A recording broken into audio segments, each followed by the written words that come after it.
나눔 가족 여러분, 말씀으로 시작하는 금요일 아침입니다.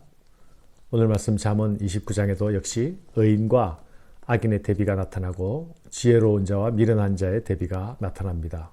그 속에서 특별히 정의로운 왕권에 대한 언급이 나타나고 가난한 자에 대한 태도도 나타나고 있습니다. 고대 왕정 국가에서 왕과 같은 통치자들은 사회 공의를 세우고 질서를 유지하는 역할을 하늘에서 맡긴 사람이죠.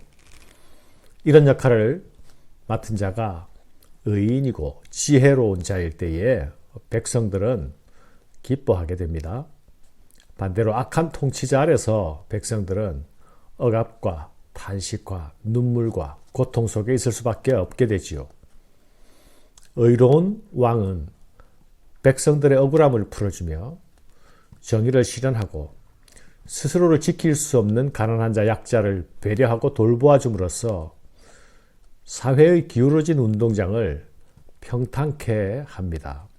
그래서 백성들이 안정된 세상 속에서 평화롭게 살아가도록 만들어 나가는 것이죠. 그러나 우리는 더 이상 왕정 제도 속에 살고 있지 않습니다. 그러나 다른 각도에서 보면 하나님 나라는 예수 그리스도를 왕으로 섬기는 나라이지요. 또한 우리는 그분의 나라에서 왕으로 부름을 받은 사람들입니다. 성도된 우리는 그리스도로부터 왕권을 위임받은 사람들이죠.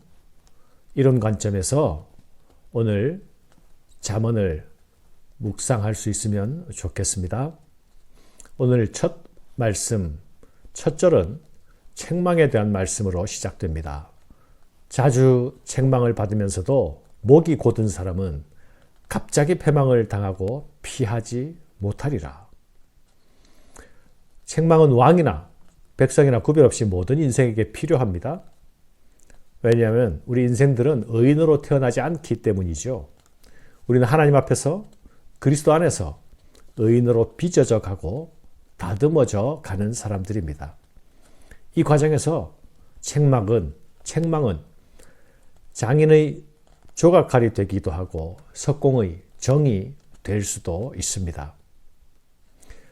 성경은 이스라엘을 목이 곧은 백성이라 말씀했습니다. 이스라엘의 모습은 또한 우리 인생들의 자화상이기도 합니다.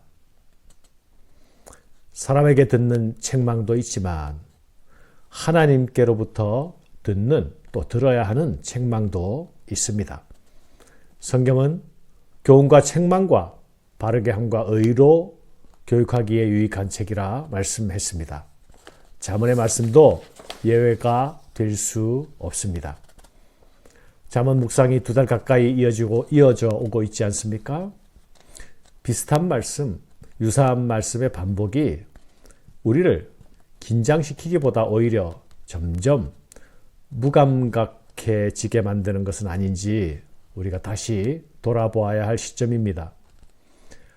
말씀 앞에 나아갈 때마다 성령께서 나에게 주시는 책망의 말씀이 들린다면 분명히 우리는 복된 자리에 있습니다. 그 음성 앞에서 멈추어 서고 두렵고 떨리는 마음으로 돌이킴과 회개가 있다면 우리는 진정 복받은 사람입니다. 그러나 자주 책망을 들어도 꿈쩍도 하지 않는 사람, 그를 성경은 목이 곧은 사람이라 말씀합니다. 이런 사람들에게는 패망이 어느 날 갑자기 순식간에 느닷없이 다가올 것이라 말씀합니다. 그런데 그때에는 약도 없다고 말씀합니다. 백약이 무익하다 말씀합니다. 여기서 피하지 못하리라 라는 말씀의 문자적인 뜻이 치료약도 없다 라는 말입니다. 우리가 귀 기울여 들어야 할 경고입니다. 지혜를 사모하는 자는 아비를 즐겁게 하여도 창교와 사귀는 자는 재물을 잃느니라. 이 3절의 말씀은 한 구절의 말씀으로 우리에게 하나의 이야기를 들려주는 것 같습니다.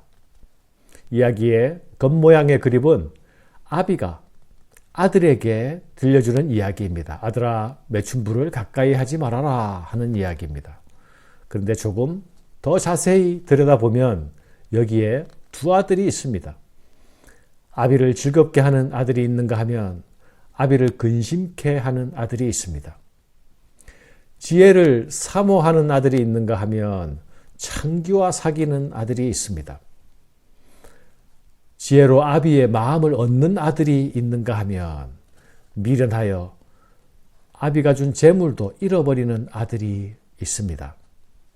사랑하는 여러분, 지혜를 대하는 우리의 태도가 이 두 개의 대조군 속에 나의 위치를 결정짓는다라는 사실을 기억해야 하겠습니다.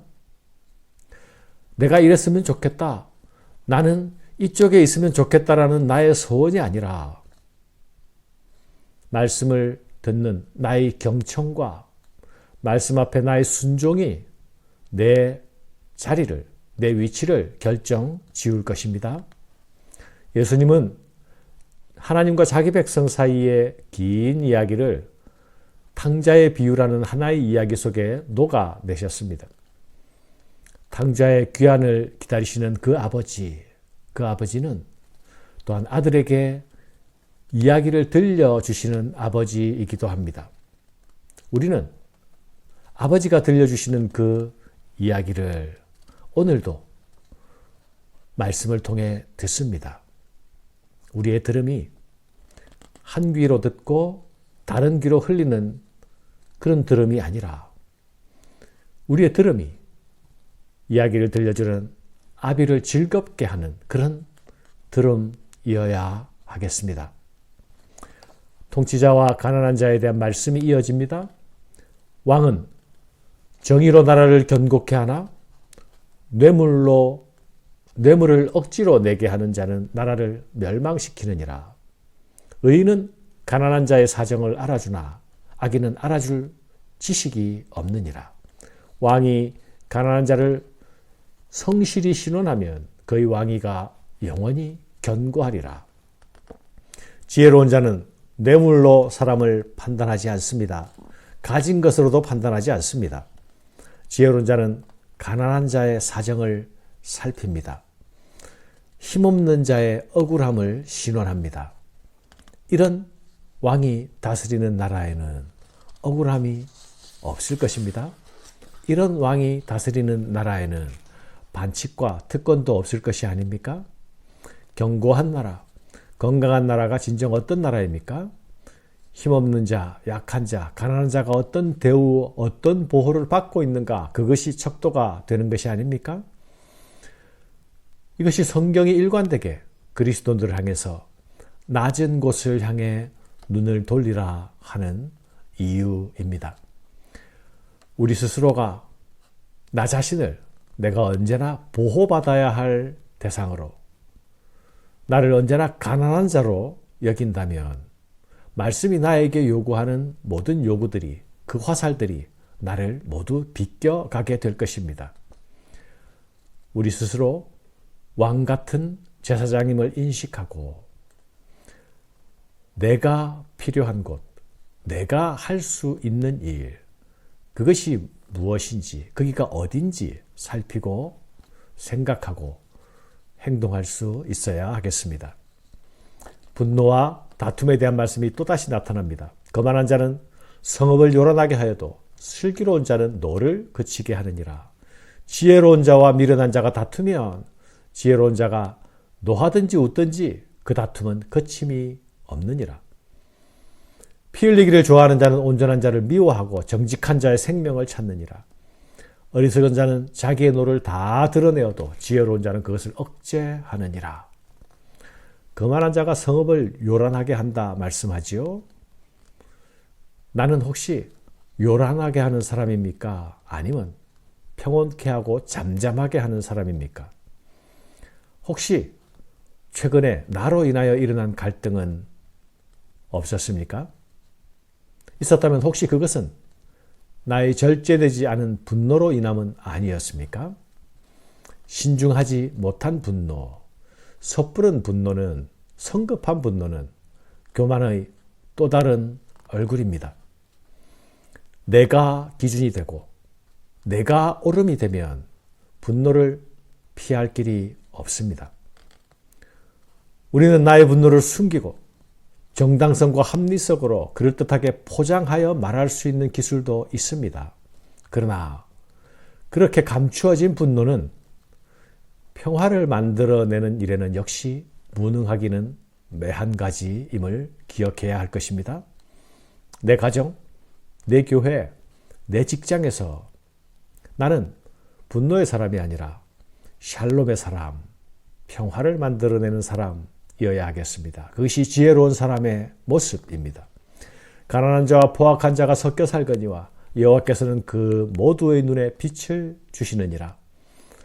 잠언 22장 2절에서는 하나님은 가난한 자, 부한 자 모두를 지으신 분이라 말씀했습니다. 그러나 여기서는 가난한 자와 박해자가 함께 살지만 그 모두에게 생명을 주신 분, 그분이 하나님이시다 말씀합니다. 빈부의 격차가 있는 세상, 박해자와 박해받는 자가 있는 세상, 이것은 분명 혼란한 세상의 모습입니다. 그러나 이 모습은 또한 죄된 세상이 피할 수 없는 숙명이기도 합니다. 그러나 여러분, 가난한 자는 도움을 받아야 하고 박해자는 심판을 받아야 할 것입니다.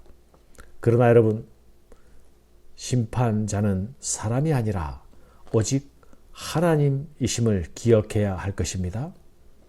우리는 심판의 자리에 참여하는 자가 아니라 가난한 자를 돕는 일에 자신을 드릴 수 있는 사람이라는 것을 기억해야 하겠습니다. 그것이 지혜로운 자입니다. 그가 우리 아버지이신 여호와 하나님의 자녀입니다.